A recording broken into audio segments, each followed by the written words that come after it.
দাদু ভাই বাড়িতে আছো? একটা কথা কবার চাং।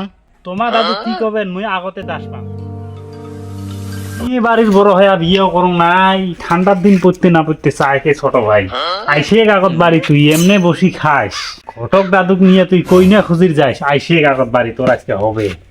দাদুরে দাদাক দেয় ভাল করে বুঝি সুঝি কইস। আরে কিসের অত চিন্তা করিস, যাই আগত রইস। আরে দাদাটা দেখিতে দেখিতে হাফসি গেল, কইনাই না পায়। মরো তো দাদু বয়স হয়েছে, এঙ্কিরে বা কি যায়।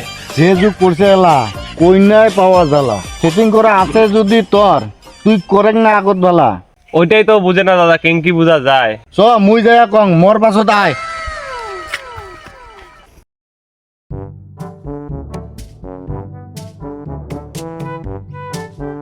দাদু ভাই বাড়িতে আছো? একটা কথা কবার চাং। তোমার দাদু কি করবেন মুই আগতে দাস পাম। ভাইটা তোর বড় হয়েছে, ও তো ভাল পোয়াই আছে। ঠান্ডার দিনে বিয়া দিলে ঠান্ডার হাত থাকিয়া উয়াই বাসে। ঠান্ডা কি উয়ারে লাগে, মোর ঠান্ডা নাই। বাড়ির বড় হয়ে এলাও মুই বিয়ে করং নাই। আরে দাদু ভাই এই দিনত ছোট বড় দেখলে কি আর হবে? চিংড়িটারও তো বয়স হয়েছে, উয়া কি বাচ্চার হবে? চিন্তা না করিস দাদু, তুই ইয়া করুক আগত বিয়া। তোরও বিয়া লাগাই মুই সুন্দর কইনা দেখিয়া। ওইটা তো বুঝলুম মুই, বড়জন থাকতে ছোটজন করলে মানসি কি কবে, ভাল মন্দ এই সমাজত কি মোর মান সম্মান রবে? আরে না কয় কিছু কাহলা, ওই দিন আর নাই। যুগটা তেলা এমনই পড়ছে, বুঝছিস দাদু ভাই? হ্যাঁ হ্যাঁ, তোমার ওই দাদু নাতির পটানে মুই বুঝাচ্ছে, দে দে বিয়ে দে, কি করা যায়, না মানে যখন দে।